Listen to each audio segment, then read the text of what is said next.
All right, so welcome to week 2 of starting a home kitchen business. This class is going to be a little bit more focused on ideas and developing the business itself. One of the things that I think I mentioned last week is that you can't just have a great product because you need to be able to know how to sell that product, and you need to be able to understand to whom you want to sell that product, where they are, and how to get there. So this week and next week are both adapted from Renaissance's Start Smart curriculum. So if you have taken that before, the topics are going to look familiar, right? It's going to feel similar to things that you have seen before. But if you haven't, then I think it will be a really nice review. If you have, and you're thinking about your own business, then one of the things that can be good is to think about how does that look with this new business? Is this the right segment for this new business?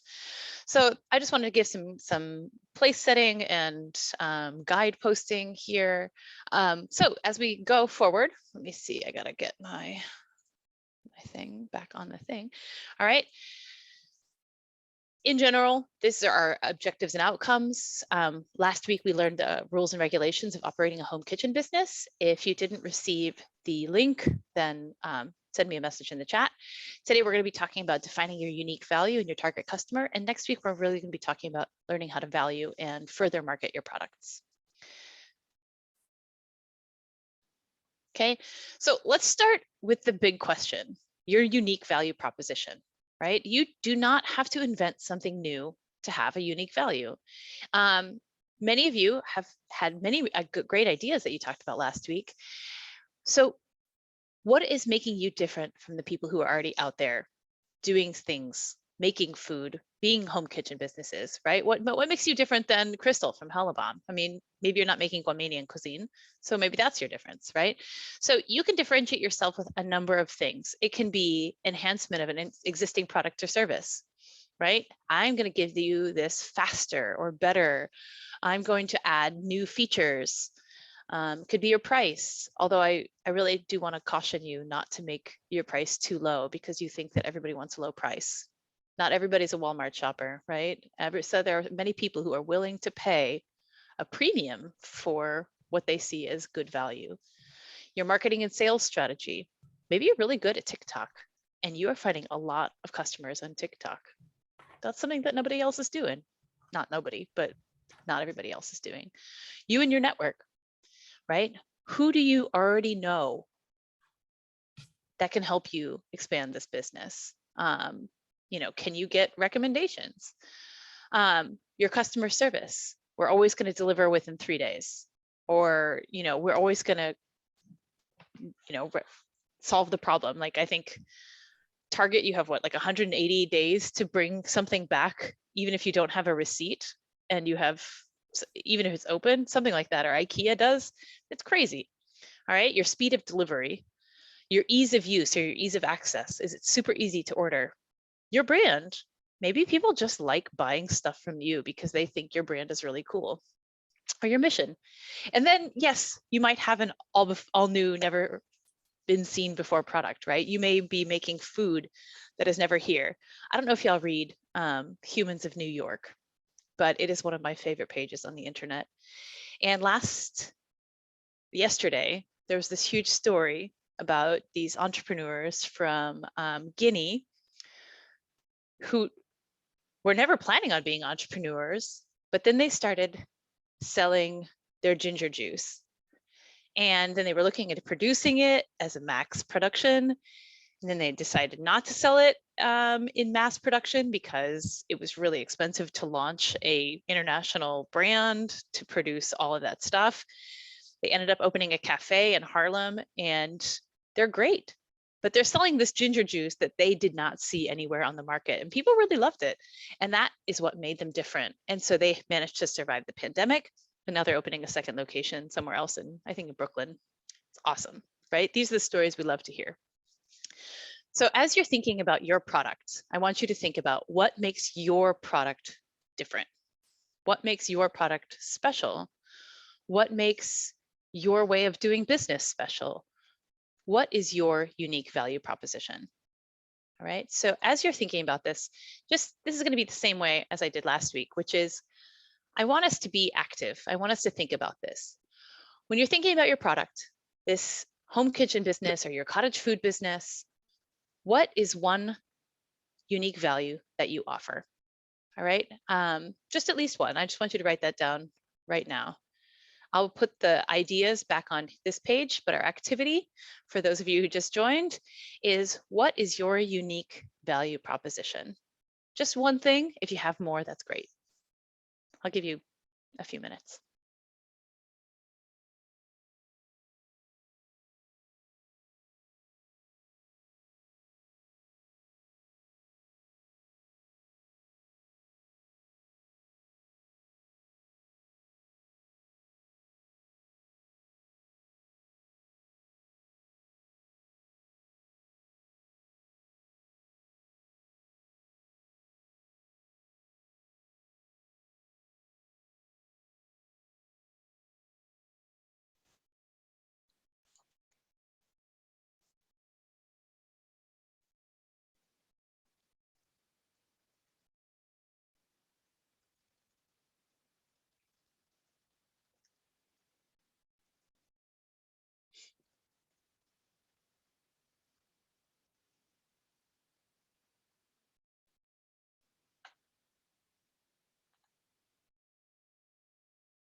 I'll give you one more minute.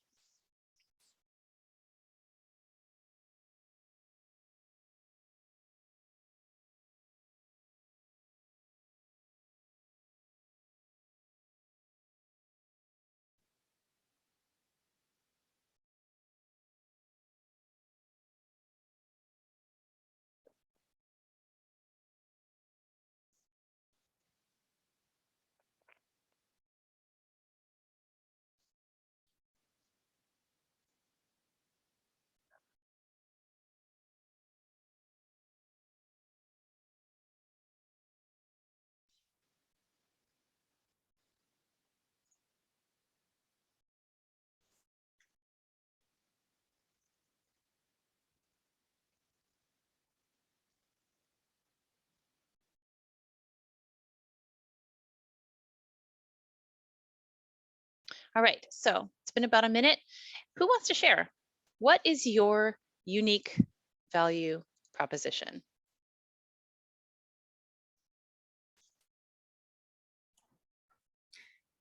Hey there, Darcy here. Hi.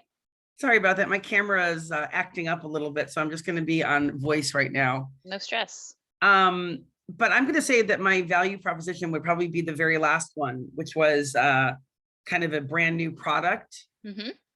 And because I'm really, my pickles are organic, and there really is not an organic spicy dill pickle on the market. I don't think so. Yeah, so that's mine. Great. Okay. Who else? Angela, Jasmine, we didn't hear from you much last week. I'd love to hear from you guys. Yes, I can go. Great. So I guess my unique value proposition would be that I offer a custom product. So what I offer is tailored to the customer. Mm-hmm. So I'm using my own, artistic ability and my talent. But I also, help customers who don't have that enhance their ideas. Let's see. And yeah, sometimes, they allow me to use my creativity to just create something for them because they trust that. Yeah. That That's a huge value, right? It like getting to be creative if you're already creative and having somebody realize that, but also saying, hey, you're great. like when I go to my hairdresser, like just do something, make it look Right. good, right? Cool. That's awesome. And what's your turnaround time for these specialty productions? You know, is it something you have to plan quite ahead for? Most times I have to plan for it. I do custom desserts and treats. Mm-hmm. So most times I do get advance notice, and I usually, whenever, they schedule an appointment for a certain time, I have it ready, uh, for the date Cool. that they're asking for. Nice. Awesome. Okay, I see a comment from Jasmine. My micro events are COVID friendly. I could pop up anywhere, indoors or outdoors, and provide high quality food. That's also a really nice thing, especially right now, right? If you're going to be selling food and you want to reach a new client base, how do you do it if people are worried about going into shops or eating inside? That's a very good point. Okay. Anybody else?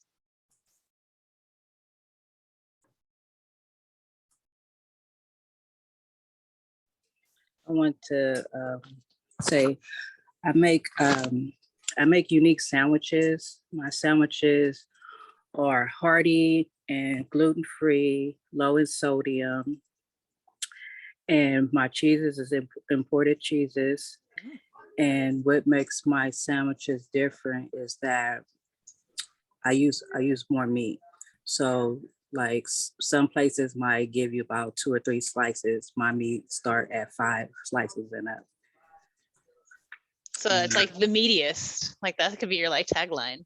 Yeah, because people that bought from me in the past, like for their lunch, when I started at lunchtime, like 12 to 5, and they came to pick their sandwiches up, and I got a lot of reviews like, oh my God, I couldn't even finish half of the first sandwich, and they literally had it like the next day for lunch. So even though it might be at a premium price, but it was quality meat. Everything was, you know, um, everything was this very fresh, and they knew the difference. They could tell the difference of all the ingredients that I used and things like that. So very good reviews on my sandwiches for being very hearty and meaty. Yeah. No, that's awesome. It makes me think of Little Luca's. One of the things, I live in South City, and Little Luca's is really popular, and they have a shirt that says like size does matter, right? Like they have these giant sandwiches, and people like that. Yeah. So it's good. That's great. Okay. So as you're thinking about your product, right? Think about what makes you different. A lot of people make cupcakes. What makes your cupcakes different? I liked Angela's answer, right? I have one of our clients, she makes cupcakes with traditional Filipino flavors. So it has like ube cupcakes or halo halo cupcakes or like pineapple cupcakes. I'm like, oh, I didn't even know you could do that. But it's really popular, and she's able to reach a different client base than, a cupcake with buttercream. So like your standard cupcake, vanilla cupcake with buttercream, right? So I think that is really important to think about as you are thinking about your product. What makes me different, and how am I going to think about advertising that? All right. The second piece of today is really talking about those channels. All right. It is talking about interacting with customers. Working with customers is both the best part and the worst part of business, I would say. It is great because they give you motivation and they say things like, your stuff is the best. And you're like, this keeps me going. And then there's those customers who are never satisfied with anything. And you're like, I would like to never see you again. And then you have to decide whether you really want that or not. All right. But our channels are how we interact with customers. All right. We've got 5 basic phases of customer interaction. And so as we think about this, the number one is, how do you tell customers that your product or service exists?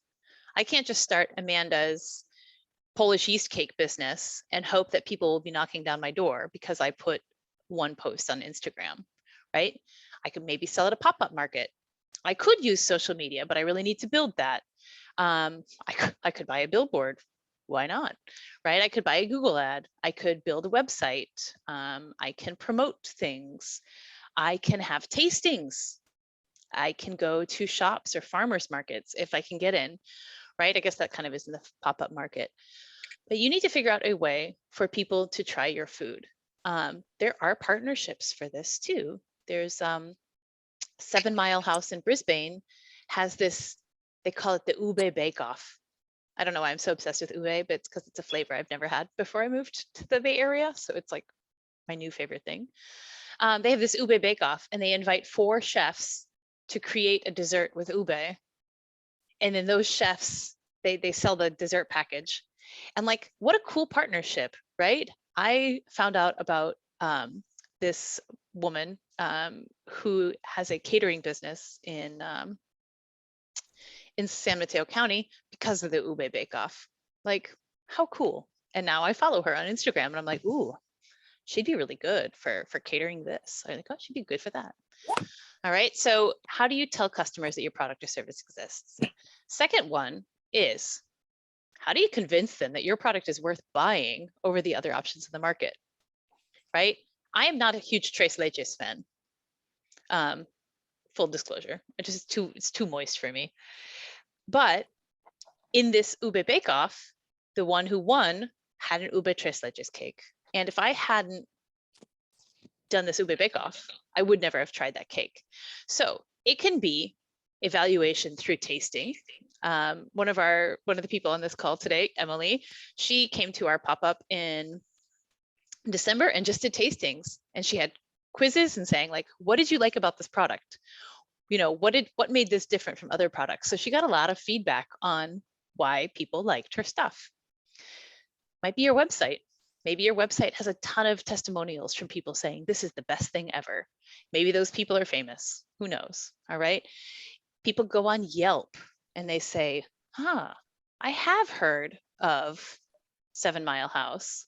What are other people saying about it? Ooh, this looks really cool. Word of mouth is a big one. Oh, hey, do you know anybody who makes really great cupcakes? Oh, I do, actually. It's so-and-so. You might give people the chance, if they are a little bit skeptical, to have a money back guarantee, right?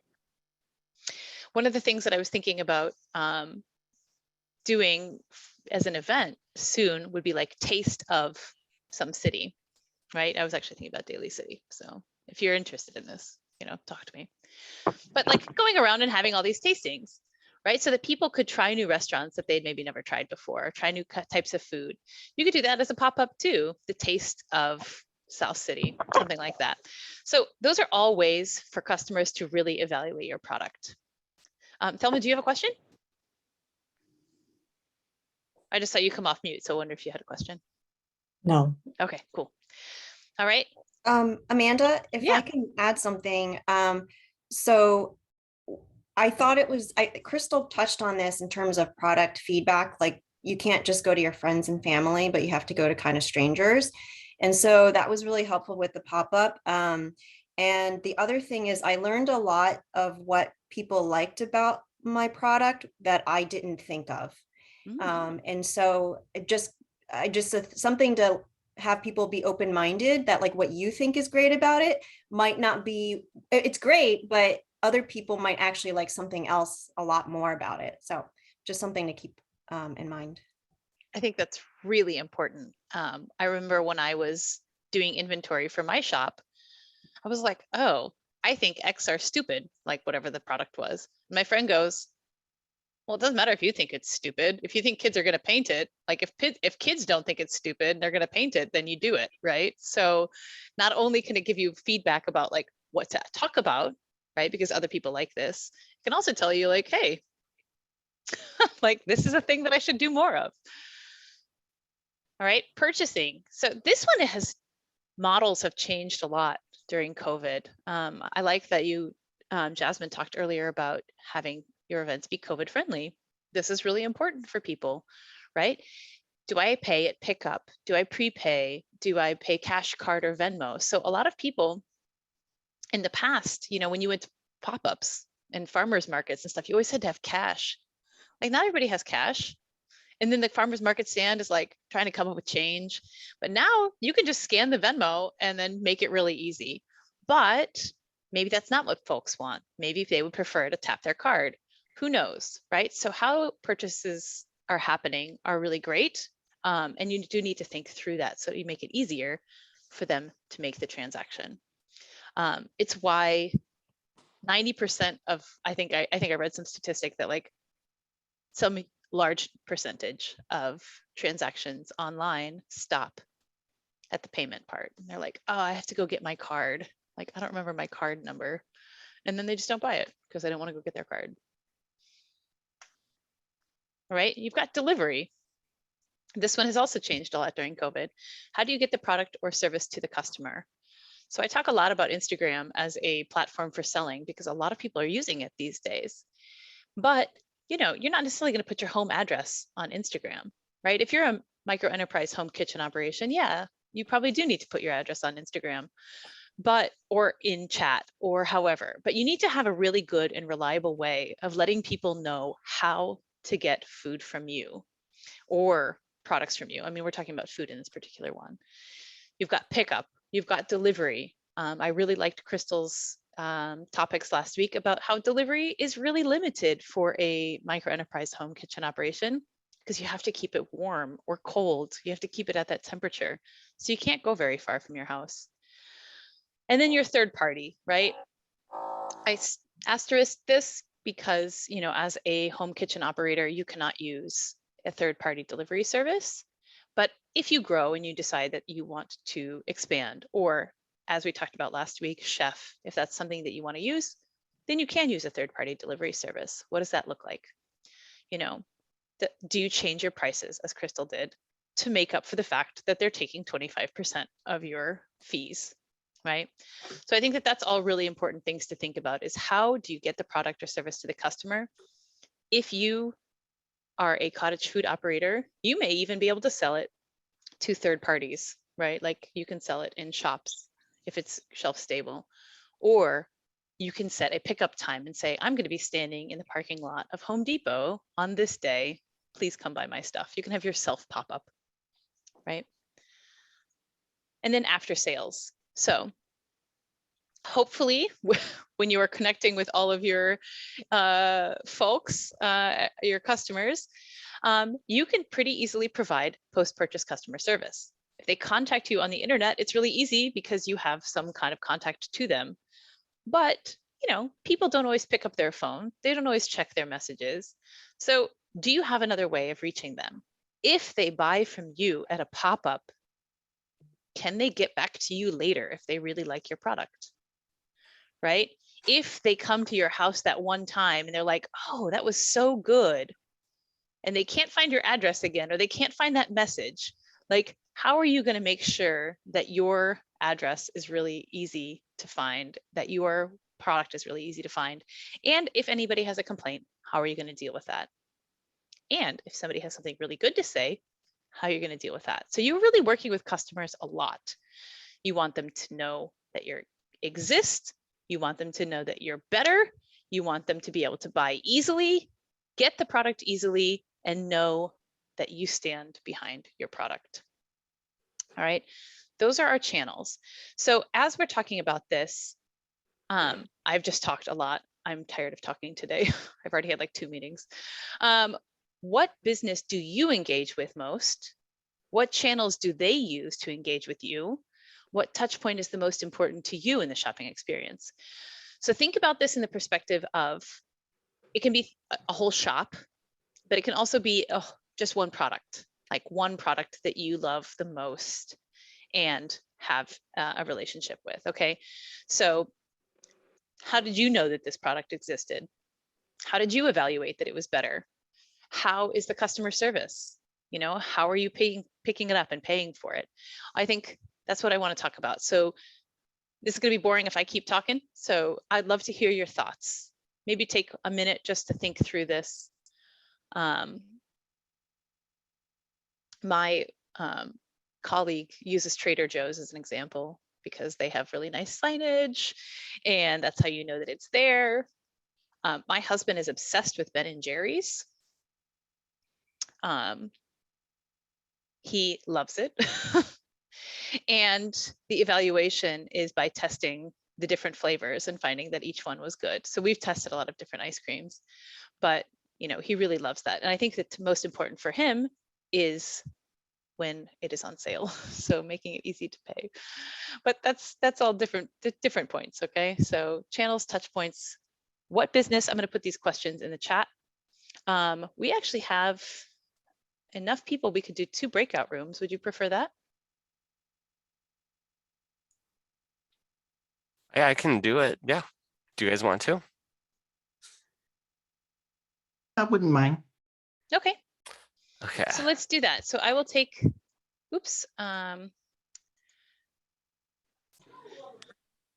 resuming recording. Love to hear what you talked about. If you want to share, what business do you engage with the most? What channel do you engage with them? How do they engage with you? I can go first. Great. So the business I engage in with the most is fundraising, and it's really very focused. It's fundraising for our mental health ministry for our community church. Mm-hmm. And the channels we use would be email, flock note, church bulletin, word of mouth, phone, anything to showcase what we do. And we do it through food and bakes. And it was monthly until recently. Okay. So the third bullet point, the touch point most important to me as a shopper or as a shoppee, are quality and convenience. And so we make it very easy for our customers so that they become repeat customers. And consequently, our fundraiser has become very, very successful during this era of house arrest. Nice. Thank you. Yeah. So people like what they're getting. They're Yes. coming back. So you're kind of thinking about this from the business perspective, right? Like, how do you as Yeah. a business engage? Yeah, I think that's great. Thank you. Thank you for sharing. Thank you. Anybody else want to share? I'll share. So sorry, my daughter's No taking over. problem. So I actually bought a bubble tent recently for my business, and they're very expensive. They're like somewhere in the range of like $400, $500. Mm-hmm. And so I went onto Alvantor website, and they were like, wait, don't leave. There's 10% off. And then I was like, I still can't afford it. It's going to be like $600 or whatever shipped out. Mm-hmm. And then they're like, wait, do you need a payment plan? And then I found out that you could pay, with a firm. And now you can make 6 payments of like, $52. And I'm like, oh, okay, well, I guess I will buy from them. And I bought from them. And then when they sent their thank you, they sent me another 10%. They said, hey, send this to a friend. So they made it seem very affordable. When I was like, I like this product, but I can't afford it, they made it seem very affordable. Yeah. Oh, that's a really great example. I forgot about a firm. That's a way for people to sell, that's really popular these days. That's been a new thing, right? It's always like distracting though, right? Because you're like, oh, this is cool. They just gave me more discounts. They just gave me more ways to pay, but you did want it. So it's not like you're trying to buy something that you didn't want already, right? Exactly. And then I'm in a luxury picnic group with other people, and I was like, hey, I got this cool coupon. And they're like, what? Can you send the coupon over? And then they all went, and 3 of them bought. And so I was like, and then they sent me an affiliate thing. Once they noticed they used my code, they're like, do you want to become an affiliate? I'm like, So this is going to be like a new, this is going to be a great new thing for you. Like they dragged me into their Salesforce somehow. Hey, good job. All right, those are great examples. All right, so let's move on. Those channels are really important, right? Like thinking about that, you should make that experience just as easy for your customers to evaluate, to engage, right? Jasmine has become an affiliate without even knowing that she became an affiliate. That is an awesome job on them, right? Other Jasmine, so we have 2 Jasmines. Other Jasmine has built a repeat customer business because she's been out there, right? They're reaching out in all these different ways to build awareness, and it's paying off, right? People are coming back. I think I read some statistic, again, like I don't remember my exact statistics, but it's like 80% of your business comes from 20% of your employees or of your customers, right? Those people who love your product are going to buy it again and again and again. And you don't have to convince them to buy it, right? You spend a lot of time convincing new people to try your product, but really focusing on those customers to come back and be a repeat customer. That is a big, big win for businesses.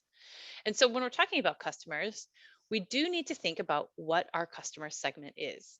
So the target market is a really, really big conversation. I do recommend our classes on marketing if you're really thinking about that. But customer segments are groups of consumers or businesses that you believe will want to buy your product. Okay.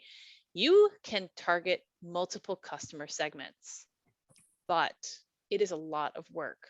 So you're going to have to change your strategy for each one. You need to think about how you're going to reach each one. And that is fine if you do want to reach each one. You just need to know that it's going to take a little bit of specialization. All right. There's a couple of different options for you as home kitchen businesses. So I'm really focusing on this. There's also the business to business, but you can't do business to business as a home kitchen business, right? But you can do business to consumer. So if you are business to consumer, you need to understand the needs of the consumer and the desires of the consumer more than anything. And then the second option is the channel partnership. So if you are a cottage food producer type B, which is the one that can sell to stores, then you not only need to understand the customer, you also need to understand the business and the individual buyer, right? So who are you talking with at that store to put your product on the shelves? Does it meet their clients' needs? What is their business model? So really understanding who you're selling to and through whom you're selling to is an important part of developing your business. So let's talk a little bit more about B2C, which is this business to consumer. When you're thinking about it and you're thinking about your ideal customer segment, you're thinking demographics. Who is this person? How old are they?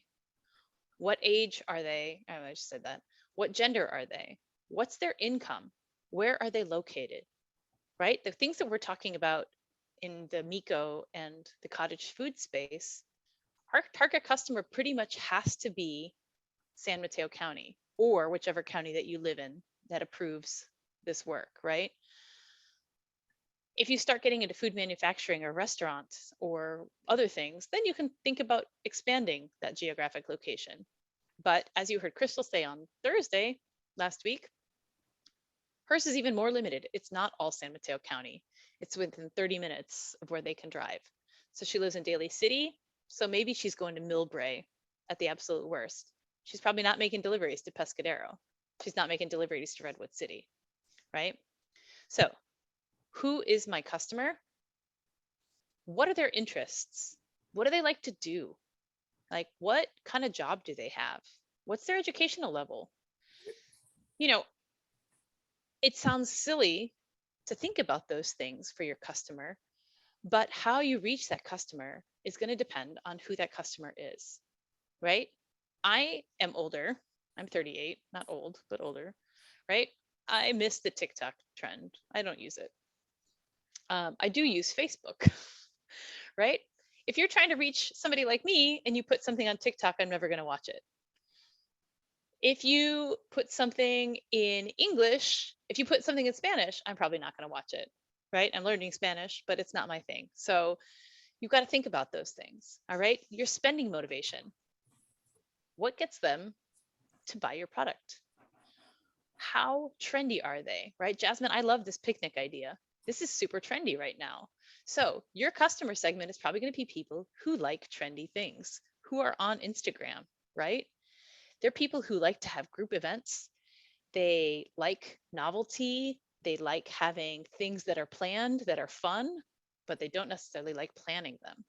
So how can I take advantage of that customer segment and know them, right? What are their buying preferences? Do they like to go online? Do they buy in boutiques? Do they buy in chain stores? Do they buy at pop-ups? Do they I don't know, that's pretty much the only options. All right. But like, who is this segment? How are you going to reach them? And then your engagement preferences. All right. Online advertising, email, mail, phone calls, social media DMs. So thinking about this is going to help you create your strategy, and it's going to help you make enough time, take enough time that you don't have to worry about all of the things, right? If you focus on one group really hard and you get them, then you can move on to the next one. If you need to do 3 at once, that's fine. But you just need to make sure that you're consciously thinking that I am targeting 3 different customer segments. All right. So I'm thinking a lot about our businesses being home businesses. So this boutique or chain stores, it matters, right? If I'm a person who likes to buy online, I am going to have to find a way to get in front of them and make it easy for them to buy from me online. Well, that's not always easy as a cottage food business, right? Maybe they text you over Instagram. Well, if you don't have a website because you don't want to risk that people can't get get the food shipped, how do you get in front of those online buyers? If you are a boutique buyer, can you partner, right? Like, what are the things that you can think about? If I'm always looking for a new local thing, then I might be reaching out to them. If I am a cottage food producer and my customers typically like going to chain stores, I'm going to have to find a different way of letting them know that this cool, unique product exists. So I think that's really thinking about who is your customer segment and how do you want to prioritize who you're focusing on. Does that make sense? Does anybody have any questions?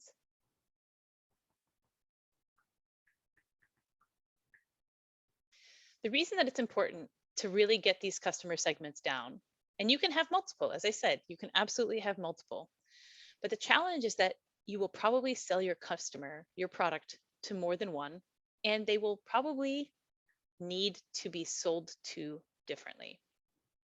All right.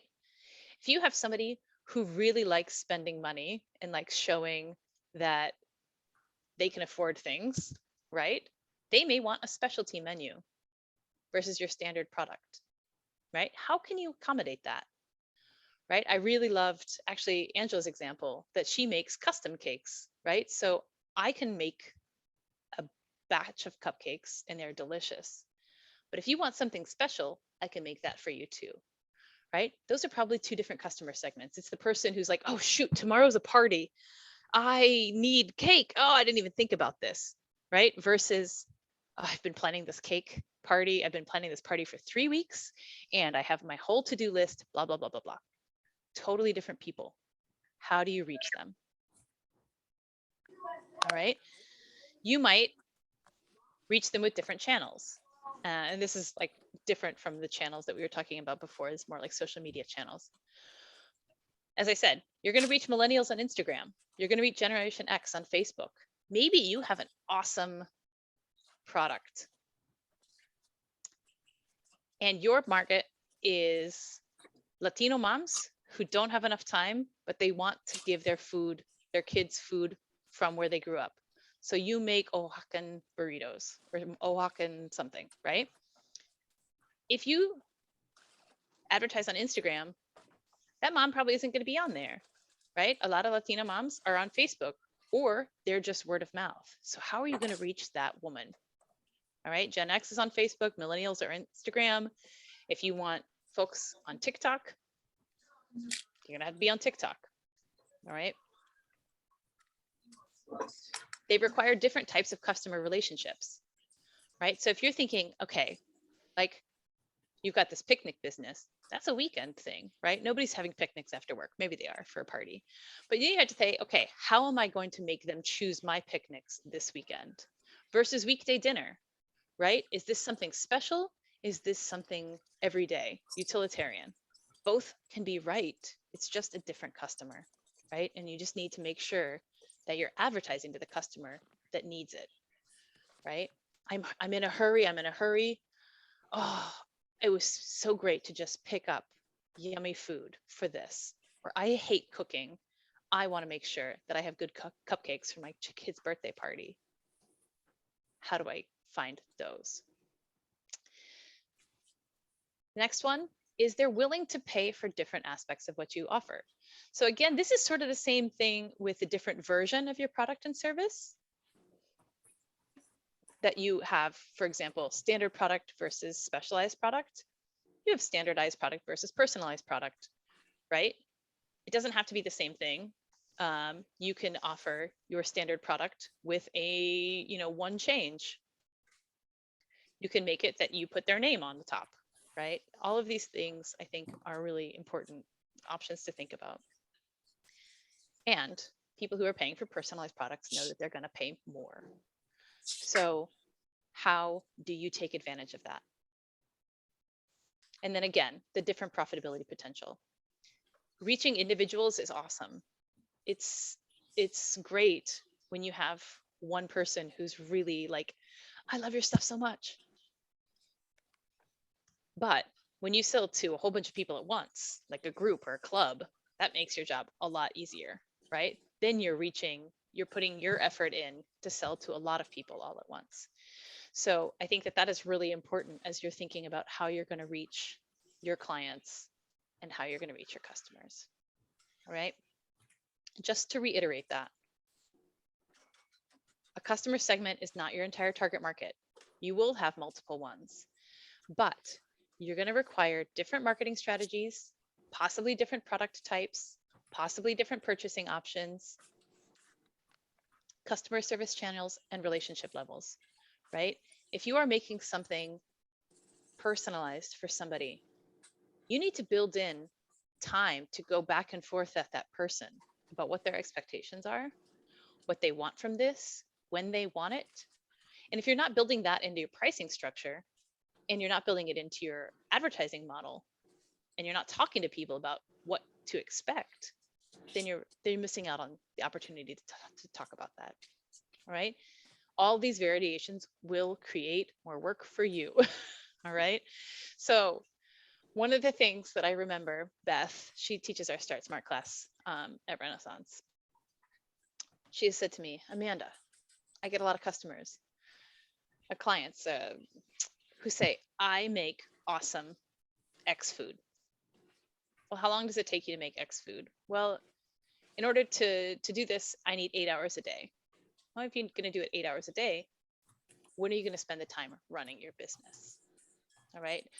So thinking about that is also what we're going to be talking about next week.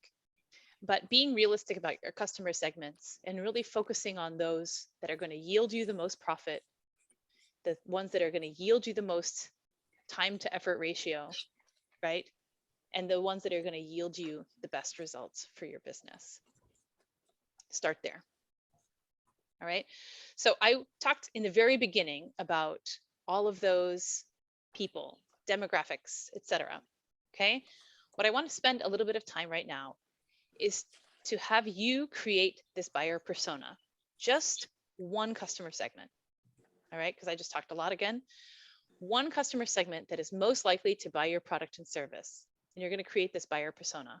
All right. This is a fictional representation of your ideal customer.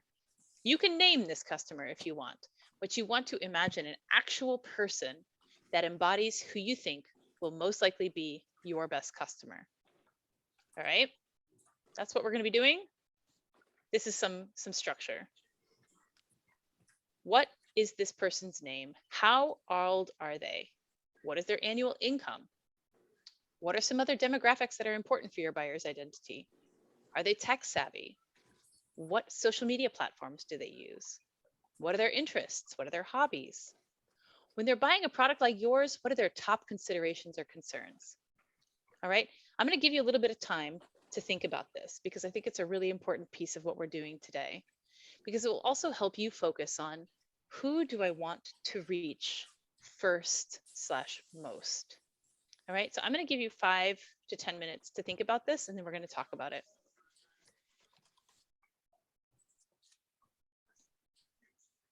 All right, so I'm going to put myself on mute. If you have any questions, write them in the chat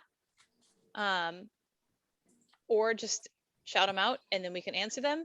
But I just want you to spend about 5 minutes really thinking about who is my ideal customer segment? Who is my buyer persona?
Hey, Crystal.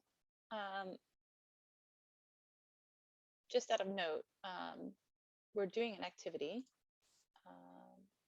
on thinking about our buyer persona.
All right.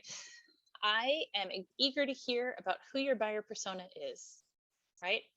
This doesn't have to be every single customer segment that you have, but I do want to think about who is your buyer persona. I'm not going to do this as a breakout session. I think that we'll all benefit from having and hearing and giving feedback. All right. So who would like to share your buyer persona?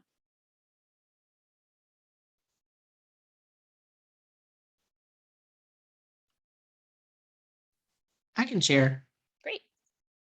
Okay, so, oh, do you mind going back to the questions because I just Yep. wrote the answer? No problem. Okay, so I named my buyer Christina. She's 20 years old. Her annual income is 65,000 a year. She is a female, and she's multi-ethnic, so she's Black and Puerto Rican. She lives in Oakland, and she's single, but she has one child. She is very tech savvy and she utilizes different forms of social media, TikTok, Instagram, and Facebook. She likes to travel and she loves to party. And when she's buying my product, she really is looking for that wow factor. Perfect. All right. Is she living by herself? Is she living with her family? She living with family, Okay. I was going to say for 65,000, I feel like she's not going to have enough money to buy your product. For all especially in the flashy Bay stuff. Area. Yeah. All right. But that's actually good. I mean, right? Like we need to think about that. So when you're thinking about advertising, if you get to any one of her family members, right, you might Mhm. be able to get an in there. Okay. So she likes to do these things. Okay. And is she typically buying for herself or is she typically buying for her kid? She's typically buying for herself, and since she's on social media and has a lot of friends, she sometimes buys for her friends, and also just to buy to show off the product on social media because she just likes the wow factor. Mm-hmm. Good. Good. Okay. So just think about those things too, right? Like who is she buying for? Who are they buying for? Why are they buying? Right. So you talked about top considerations being like that wow factor. I think that's really important. It's also about, how are you going to show that wow factor? How are you going to get that out there? Okay, cool. Who else? Does anybody else have feedback for Angela? Any other suggestions about detail she could include?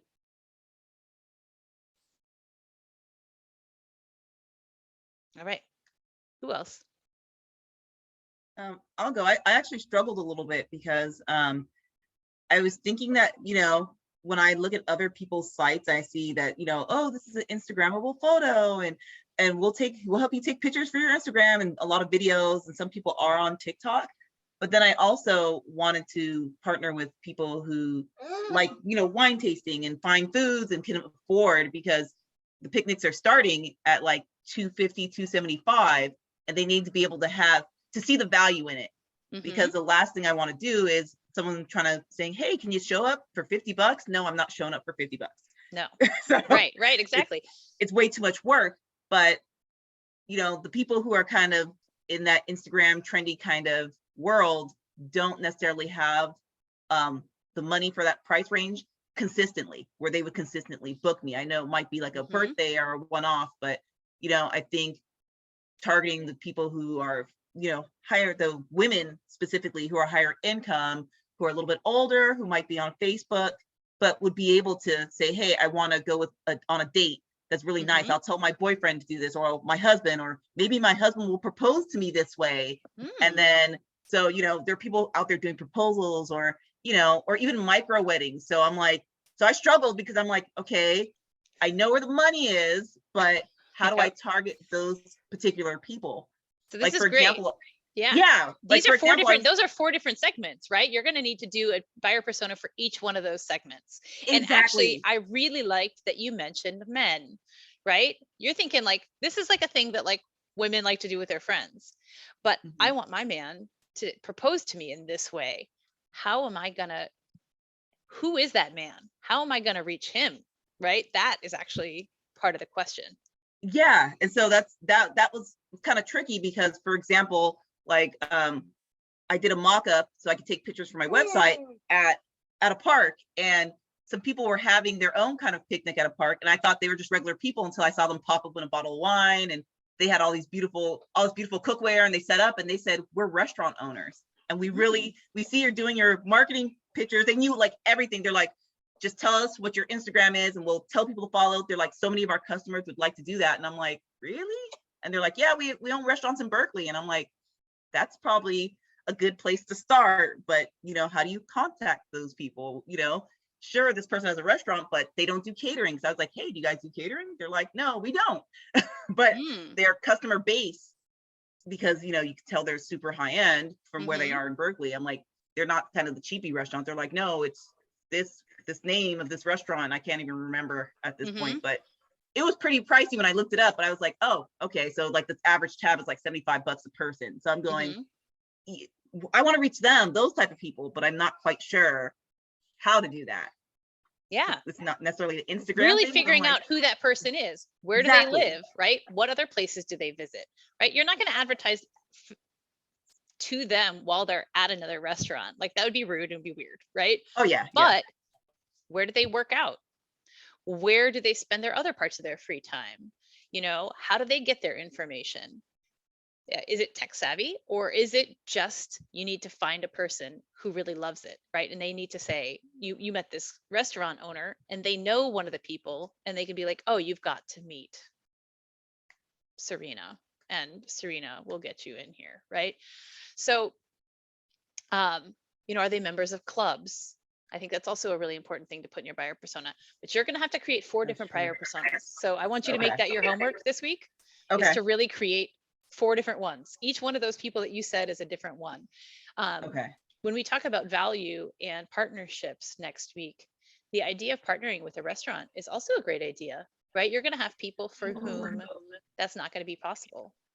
But if the restaurant doesn't do catering, you still may be able to work with them to say, hey, how can I get takeout on this thing? Or, you know, would you be willing to do this? I can set up this. But it has to be a restaurant that would be open to that. And so that's another buyer persona. Oh, interesting. I didn't even think about that, because once they said they didn't do catering, I was like, oh man, so I am gonna have to go do this, you know, this cottage home cook thing. Yeah, potentially, but you know, it's not out of question, right? They're just because that particular restaurant isn't interested in it doesn't mean that all restaurants wouldn't be interested in it. Very true. But then you would have to, like I said, that's, you know, when we're thinking back to this B to C, you're not thinking about the customer anymore. In that case, you're also thinking about what does the restaurant need to make it work for them. So you have to know the restaurant. You need to know that the person you're going to be talking to, what motivates them, as well as what motivates that third level of client that you're going to reach. Amanda, I want to comment on that. So again, this is regarding within the context of our mental health ministry fundraiser. I did approach a restaurant that is very much in line with the mindset of most of us on this Zoom, which is plant-based, healthy, green, sustainability, this, that, and the other. It's Bon Appetit. They have 2 restaurants in South City on Gateway in Biotech Bay, and they cater to the businesses around there. So I approached them, and with the concept that of a potential collaboration that would be focused on fundraisers. So there's no, it's nonprofit, knowing that they are a for-profit. So after several conversations, I decided not to pursue them because number 1, they are for-profit. Number 2, they wanted me to work with a catering manager. And this is not really a catering manager, because the advantage to them is really heightening awareness of their presence in a community that is very multifaceted, multicultural, multi-everything. And it would be more of an advantage to them versus to us to do this, because in this time of COVID, their business is dying. Right. And they really need to enhance their customer base to be inclusive rather than exclusive. Yeah, They do not- absolutely. the discouragement to me was that they do not think out of the box. You know, they think, oh, fundraiser, great, mental health, great.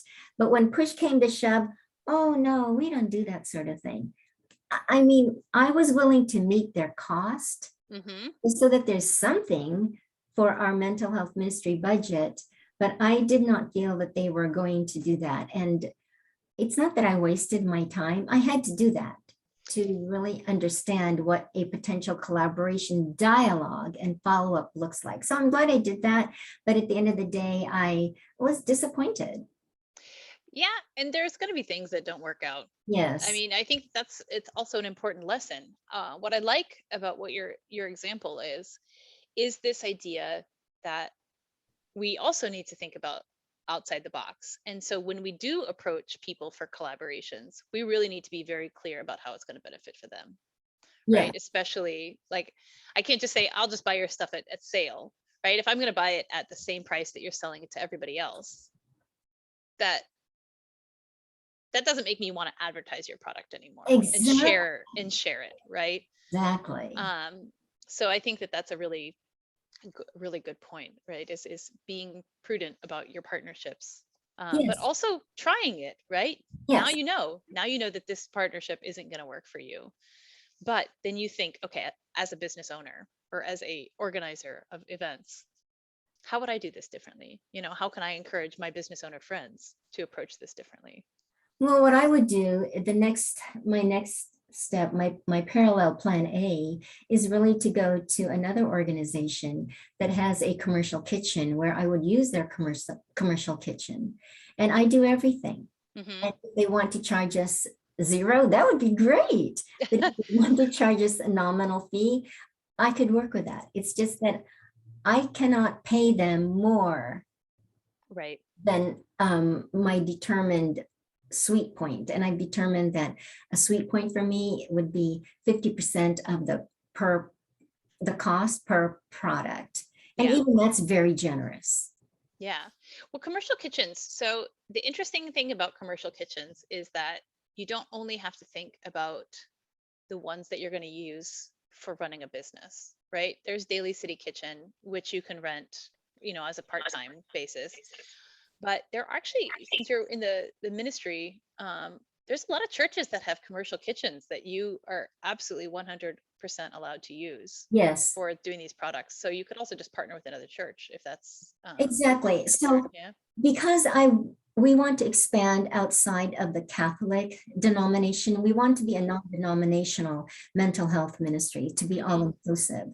So my next step is going to be the Freemason organization, because I know that they have commercial kitchens and they do things like this, and fundraising appeals to them that is faith-based. So that would be my next step. I think that's a great thing. Okay, so like write down all of that, right? When I'm thinking about the Masons, you know, who am I talking to? How am I going to appeal to them? What do I need to know about that person, especially if it's a person that you're going to talk to? But even just understanding the organization, I think is really important, right? How do I reach out to them in a way that makes them be interested in what I've got?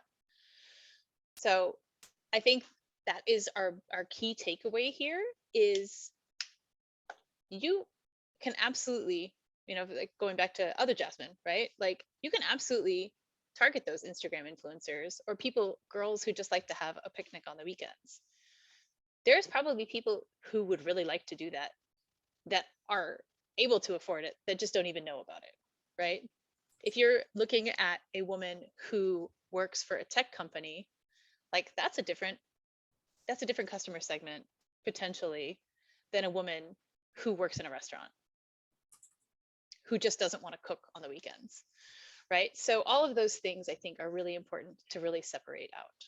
So Jasmine, I do want to hear both of you, like who your customer segment is. We can talk about it a little bit more next week as homework, or both Jasmines actually. And also just want you to think about that, right? Going through that. All right, anybody else want to share? Right. Crystal? Am I late? Yeah, it started at 10. Okay. I swear my whole schedule this week has been screwed up, but I'm here. We recorded it, so you can just go back and watch it. Perfect. I was going to tell the first Jasmine, don't be discouraged about restaurants not catering. Say, you probably have had the best opportunity to start a new business because of this COVID climate has changed all the rules. I work in the restaurant business and I've been in the restaurant business for a long freaking time, and anything that restaurants can do to make money and profit, they'll do collaborations. They'll create a catering menu, even if they say, oh, we don't cater. Yeah, they may not cater to the regular public, but they'll cater for your event. And those Especially if it's people, going to be a repeated event, right? Like something that they know is going to yield business week after week. yeah, and those people that you happen to come across, that's like one of those little fairy blessings that you're just like, what? Run with it. Go, like, show them, like, I don't know how, just, but take advantage of it and do not be discouraged by the fact that they don't do this, because nobody doesn't not do anything anymore, because every restaurant always will do anything to survive.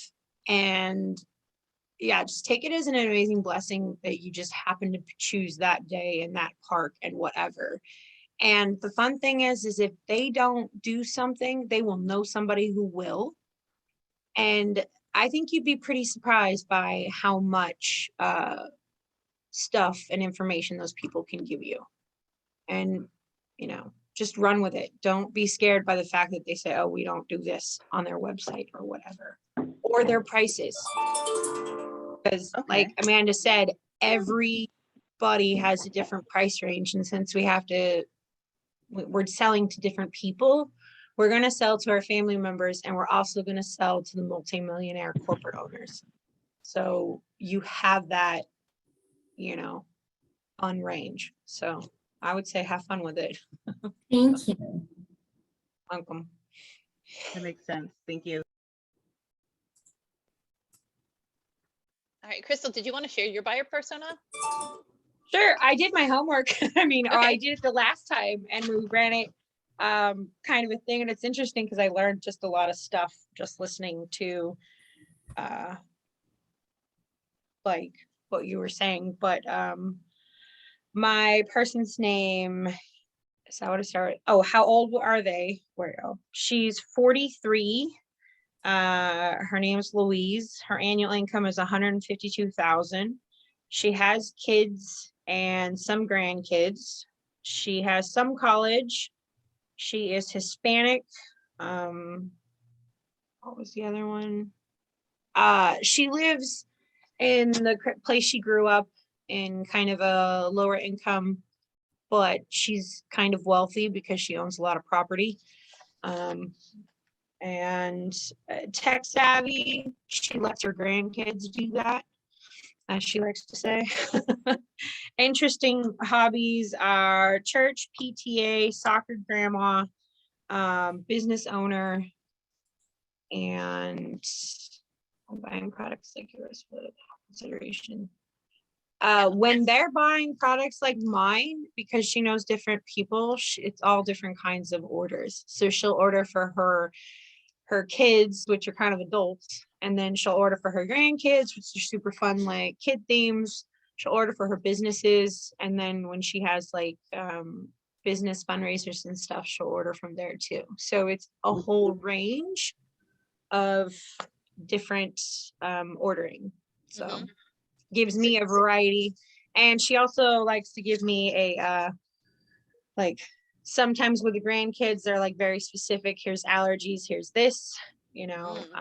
With the grown-ups, they're like, here's some, you know, here's exactly what they know and like. With the business ones, she tends to do is very much, here's a chocolate vanilla and an extra. So kind of gives me an opportunity to show off my newest and like fun invention that I've come up with, and kind of test kitchening with her. So. That sounds awesome. It actually sounds like this is a real person. So it's probably a good, if it's not a real person, you've done an excellent job with thinking about what this person is and who this person is and what her needs are. Not real person, but real people that I know, and I'm learning it through the things that I have to come up with. So that was thinking on my feet. No, I think that that's really important. You actually brought up something that I think will be a consideration for many of you as you start kitchen businesses, which is food restrictions, dietary restrictions. You know, we talked about plant-based. Rufina was talking about her sandwiches being gluten-free. We've got folks who can't eat dairy because they're dairy intolerant. You know what I mean? Thinking about that and making sure when you know, my husband, I am vegetarian, not fully vegan, but vegetarian, and my husband eats meat. And so I have a colleague who's always like, "Oh, Amanda, it's crab season." And I'm like, I literally could not care less that it's crab season. Like, I am never going to eat crab, right? But my husband would probably like crab, except he doesn't like seafood. So, okay, you know, like you do need to know your person. Who is this person? What do they like? And how can I say, okay, this person is a vegetarian. I'm not going to advertise the fact that I have really great crab to them. I am not going to advertise the fact that my buttercream has, you know, 60% butter. I don't know, that would be disgusting, buttercream, but you know, things like that.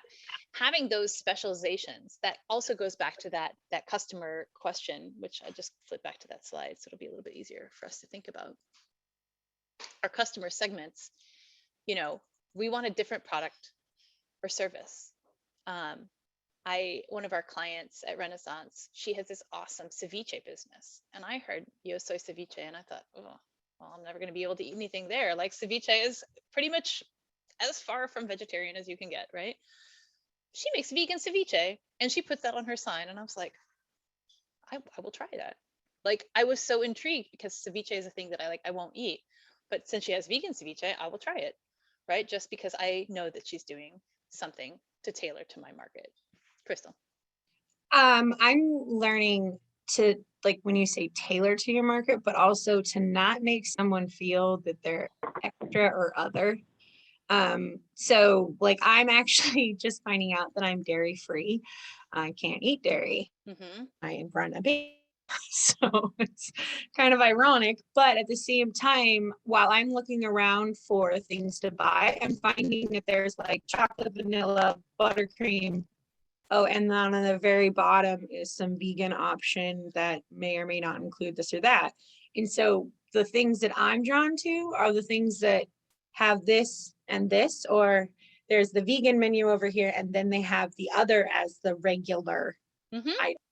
And so to not just to like somebody said, it's like a kind of a classist thing where you're like, I'm like, that's a little severe, but to not make the people who eat dairy free, gluten, vegan, or other right feel like they're not part of this cupcake community. Right. So kind of to mix it in, but without confusing the world. I really get frustrated when I meet vegan eateries and they're like key lime pie, and me as a non-vegan person goes, yes, and then you get there and you're like, what is that? But why? Yeah.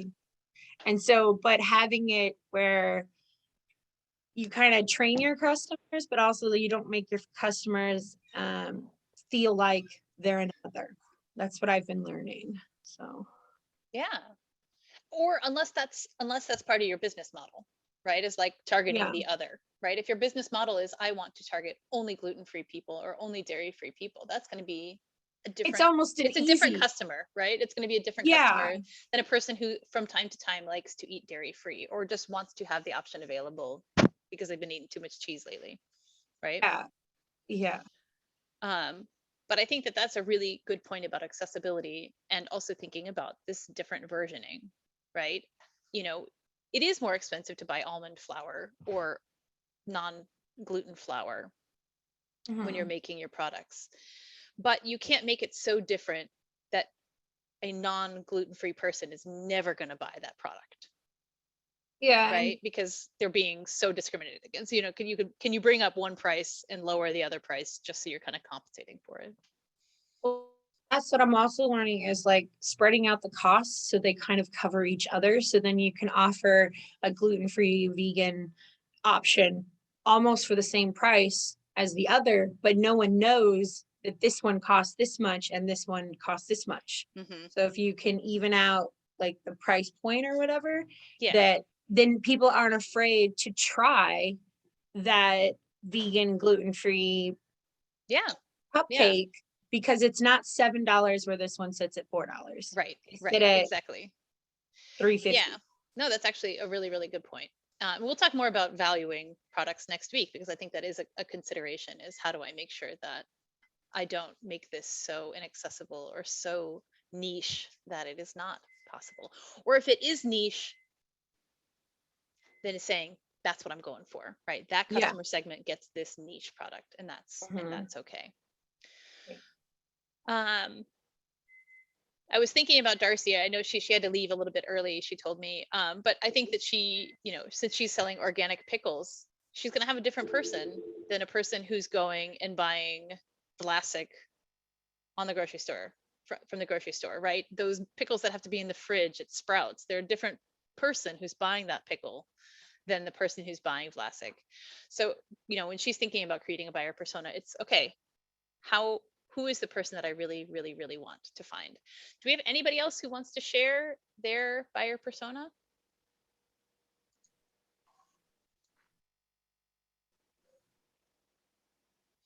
If not, we've got one more slide today. Actually, I wanted to comment on Crystal. Crystal, don't feel bad. I'm dairy-free, gluten-free, and I don't eat like most shellfish, and I don't eat pork. So it's like when my husband and I go out, we're always looking, okay, are they gluten-free? Are they dairy-free? And the businesses that have that, they're usually, my husband's like, when I started dating you, you were cheap, and now you're expensive. You don't eat all this stuff. I was like, yeah, there's no more like chicken fingers and french fries anymore. It's all, we have to go kind of higher end. And so we went to his place in Arizona, and the owner, like when I said I was gluten-free, he stopped. It was one of those places that they do they cook the meat and everything, and your noodles right on the grill. Oh, Mhm. yeah. And so they stopped everything, cleaned off the grill, and he was like, these are the gluten-free products. And he was very adamant. And so the line was like backing up behind us because they had to stop one of the grills and clean everything off. And we were shocked. And he was just really particular. And I went to him and I said, that's really awesome. I've never seen this before. When I mentioned I'm gluten-free, he was like, I'm gluten-free too. And he said, I've been burned so much going to restaurants. He said, I opened my own restaurant. And I said, when I have my restaurant, I will never make somebody feel bad about being gluten-free, or, he wants to make sure they don't even get sick. So that was kind of, reassuring. I'm like, wow, he went above and beyond, because he wasn't catering to me per se, but when you mentioned it, he made a really valid effort. Yeah, that's amazing. That's kind of what I want to be like. Oh yeah, we asked him, we're like, can you come out to California? He's like, nope. Maybe he can, maybe someday. But actually that makes me think of one thing. Just, I know that when you travel, it can be really hard to find like specialty foods as well. And I don't know if anything like this exists in the US. It probably does. I just have never really thought about it. In Europe, there's this website called Happy Cow. I think it's called Happy Cow Vegetarian restaurants. And it's just like every yeah, it is Happy Cow, every vegetarian restaurants. It's so that it's easy to find vegetarian options when you're traveling, right? And it'd be really cool if there was something like that for the other communities who have who have dietary needs that are not always respected in other cultures, or not respected, just not popular in other cultures, right? So just as we're thinking about those pieces of your buyer persona, is a person who knows about this, a person who uses this. I think that's also really important. All right, so the last thing I want to talk about today is kind of bringing all of this together, right? We started this conversation about channels and relationships. What are the primary channels you will use to make your buyer aware of your product or service, right? How are they going to evaluate it? How are they going to purchase it? How are they going to deliver it? What type of relationship do you have with them? As you think about this through the next week, I want you to really write down, with your buyer persona in mind, just start it with one, right? After you have your buyer persona, this is my buyer that I'm thinking about. How am I going to make this particular buyer aware of my product? How am I going to help them evaluate my product, right? How are they going to purchase my product? How am I going to deliver them the product? How will I do after sales customer service to my product for that particular buyer persona? All right. And remember, it's going to be different for every single customer segment, right? I keep coming back to Jasmine because she gave me 4, and that's really easy for me to like reflect on. But you know, the person who's going out with her girlfriends on the weekend, you're going to treat that person and evaluate that person and make that person aware of your product way differently than the man that you want to get this picnic so he can propose to his girlfriend. Totally different. So how are you going to reach that? So like I said, I would recommend pulling just one to start with. If you're feeling really, really motivated and you have a lot of time, do each one. But, you know, go back to that piece that we started with today. What kind of relationship are you going to have with these buyer personas? You know, we didn't talk a lot about relationship today, but it is also part of the conversation is, you know, are you going to handhold? Are you going to help them pick out the thing based on their specific needs through a conversation that you have? Are they just going to go online and say, I want this and this and this and not this, right? Think about that too, right? We didn't talk about it a lot, but it is an important piece of how you can reach your buyer persona. So if you want to spend a couple minutes just talking through this, that's great. If you want to spend a couple minutes, I actually would prefer if we could just end today because I need to get over to the YMCA to do some tabling. But if there's a huge demand to share, then please share. If not, I recommend you do it as homework. Does anybody have an opposition to ending now? No opposition. Okay, so think about this. I will send the recording and the slides tomorrow at the latest. I just have to get the link from Zach. And I really look forward to next week where we start to get into the pieces of, okay, we have our buyer. We are thinking about how they're going to evaluate it now. How much do I charge them so that it makes it worth my time? Right? How do I market, like specifically market to them? So that's what we'll get into next week. Thank you so much for your engagement today. I really enjoyed today's lesson and learned a lot from you. So have a Thank great day. you. Thanks, Amanda. I'll Bye, get that. everyone. I'll get that recording out to you guys soon. Okay, super. All right. Great. Thank you. Thanks. All right. Thanks. Bye. Bye. Bye.